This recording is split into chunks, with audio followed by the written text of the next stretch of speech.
여기 한 여자가 누군가에게 쫓기고 있습니다. 그리고 그 여자를 추격하는 인물, 검은 조직의 키르. 키르는 니나라는 여성을 궁지에 몰아넣는데 성공하죠. 그런데 겁에 질린 니나에게 작은 목소리로 강으로 뛰어들라 말합니다. 눈치를 보다 키르의 말대로 강 쪽으로 뛰어드는 순간 니나의 머리를 뚫고 총알이 지나가죠. 그리고 나타나는 남자, 진은 키르에게 꾸물거리지 말라 꾸짖고 자리를 떠납니다. 시간이 흘러 니나라는 여성이 물속에 가라앉고 그녀의 지갑이 떠오르는데 유로폴. 다음날 코난과 탐정단은 역시나 소노코의 재력으로 하치조시마에서 열리는 고래 관람 투어를 가게 됩니다. 가는 길에 하이바라가 뭔가를 열심히 보고 있죠. 코난은 관심을 가지며 뭘 보고 있냐 묻고 하이바라는 하치조시마 근처에 인터폴이 만든 새로운 시설이 생긴다는 뉴스를 보고 있다 말해줍니다. 그러며 코난에게 이어폰 한쪽을 건네주는 튼튼함을 보여주는데 퍼시픽 V, 전세계 경찰들이 가진 CCTV를 전부 연결한 세계 최초의 시설이라 하죠. 동시에 코난 일행은 호텔에 도착합니다.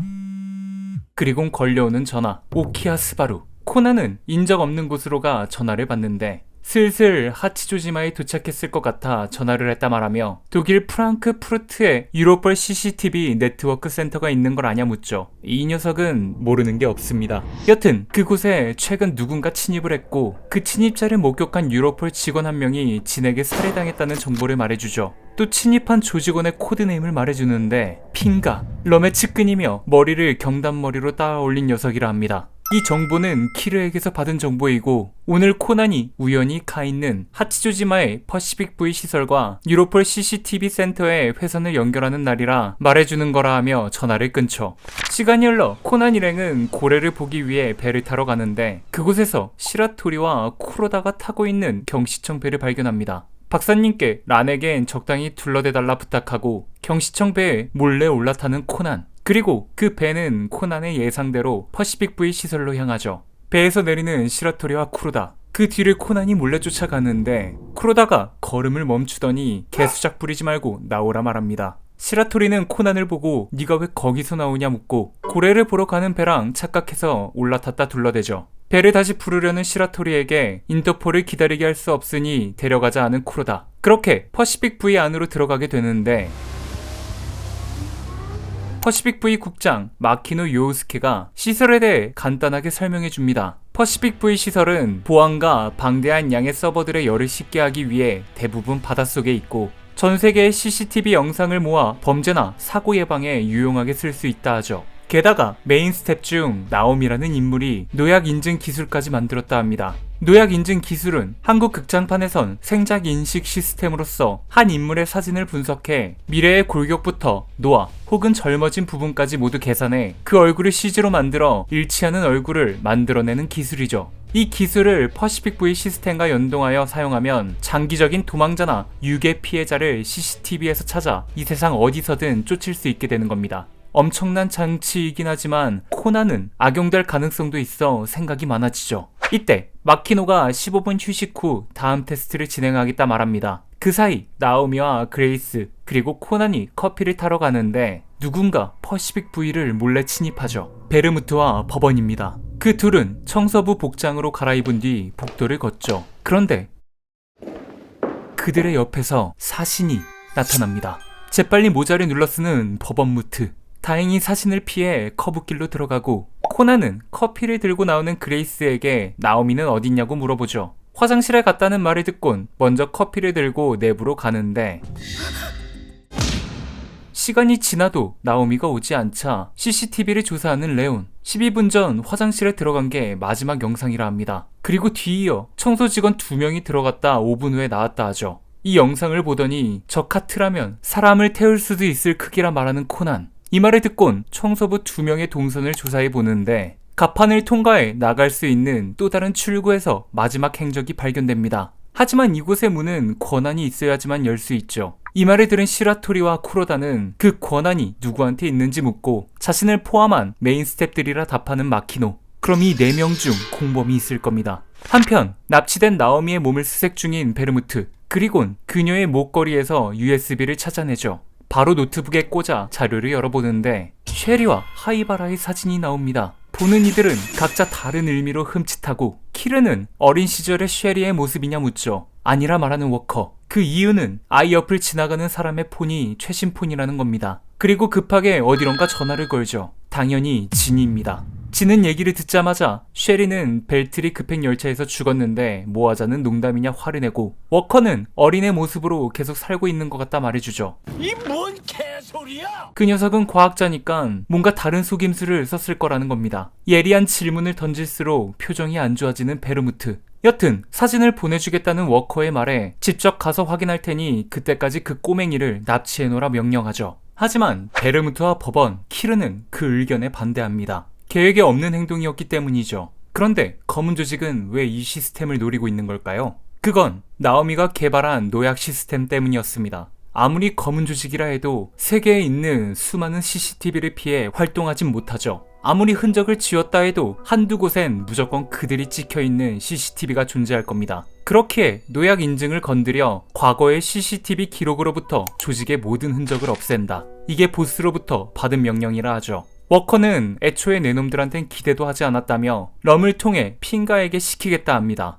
한편 나오미의 납치 소식을 들은 직원들, 게다가 자신들 중 공범이 있을지도 모른다는 말에 패닉에 빠지죠. 이때 에도라는 스텝이 해중문에 남은 로그를 조사하면 되는 거 아니냐 검색을 해보는데 당연하게도 로그는 발견되지 않습니다. 그 말은 즉 외부에서 해킹을 했다는 뜻. 그리고 현재 이 시스템은 일본 경찰과 유로폴하고만 연결되어 있죠. 그 두 곳에서라면 백도어를 걸어놨을 수도 있다 합니다. 여기서 백도어란 해킹을 하기 위해 설치하는 뒷수단인데 그 말을 듣는 순간 프랑크푸르트 침입 사건이 떠오르죠. 프랑크푸르트 침입 사건의 진짜 목적은 퍼시픽 V 해킹을 위한 사전 작업이었던 겁니다. 코난은 검은 조직이 퍼시픽 V를 노리는 이유를 단번에 알아내죠. 노약 인증 시스템. 그리고 스바루가 전화로 알려준 핑가라는 조직원이 이들 중에 있을 수 있다 추리합니다. 한편 베르무트는 보스로 추정되는 인물에게 문자를 치는데 노약 인증의 기술력은 높게 평가하지만 열어서는 안 될 판도라의 상자 같다 메시지를 보내죠. 여기는 다시 퍼시픽 V, 메구레와 사토가 헬기를 타고 와 시라토리와 코로다와 함께 직원들의 사정 청취를 시작합니다. 첫 번째, 프랑스 출신인 그레이스. 5년 전 기술직으로 채용되었고 이런 일이 일어난 이상 시스템 운영을 일단 정지해야 되는 거 아닌지 묻는 여자. 하지만 마키노는 시작한 첫날 정지를 하게 되면 인터폴의 위신이 떨어진다며 안 된다 하죠. 다음, 독일 출신 레오나르트는 왜 당신네들이 수사를 하냐며 화를 냅니다. 일본 경찰도 조사받아야 된다는 거죠. 마지막으로 인도 출신 에도. 그 역시 정지하는 건 반대라 하는데 그 이유가 이런 엄청난 시스템을 건드릴 수 있는 기회는 자주 없어서라 합니다. 과연 이 넷 중에 범인이 있을까요? 그날 저녁 일행들과 합류해 저녁 식사를 마친 뒤 아가사 박사님께 따로 보자 말하는 코난. 오늘 있었던 일을 들려주고 이 사건은 검은 조직과 연관이 되어 있을 거라 말하죠. 이때 모든 걸 엿들은 하이바라가 나타나는데 내일 당장 애들과 함께 돌아가라 말하는 코난. 하이바라는 당연히 내 녀석도 같이 돌아가야 된다 말합니다. 그러자 갑자기 안경을 벗어 하이바라에게 하이바라에게 안경을 씌워주죠. PTSD가 온 하이바라는 뭐하는 짓이냐 묻고 상황 파악을 못한 코난은 이 안경으로 말할 것 같으면 아가사 박사님이 맨 처음 만든 1호 안경으로서 쓰게 되면 절대로 정체를 들키지 않는다 윙크를 날려줍니다. 이 의미는 자신은 가지 않고 조사를 하겠다는 거죠.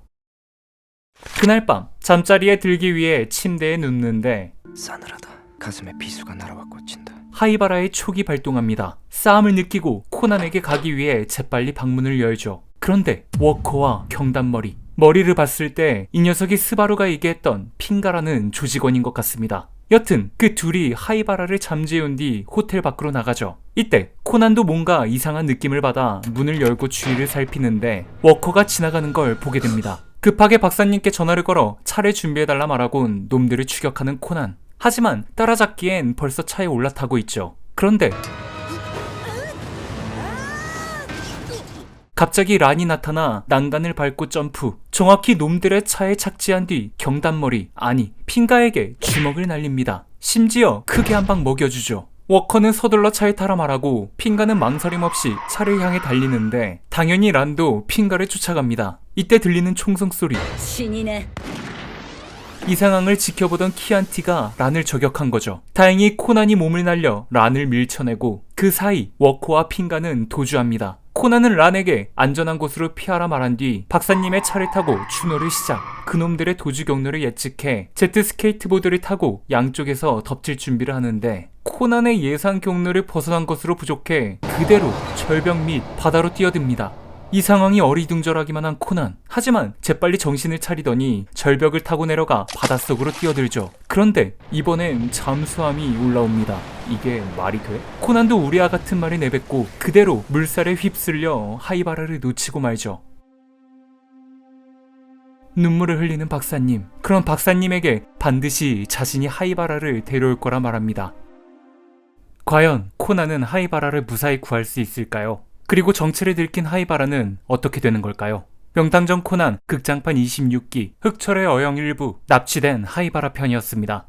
한편 하이바라는 드디어 진과 마주하는데 言っただろう逃げ場はねえって 저는 쿄자리였고요. 영상이 재밌었다면 구독과 좋아요 눌러주시면 감사하겠습니다. 뒷이야기입니다. 오랜만에 극장판을 준비해 돌아왔습니다. 역시나 극장판. 평소에 비해 영상 길이가 5배 정도 돼가지고 편집하는데 굉장히 애를 먹었습니다. 부득이하게 1, 2부로 나누게 된 점은 정말로 죄송하고요. 그만큼 더 많이 준비해서 영상 업로드하도록 하겠습니다.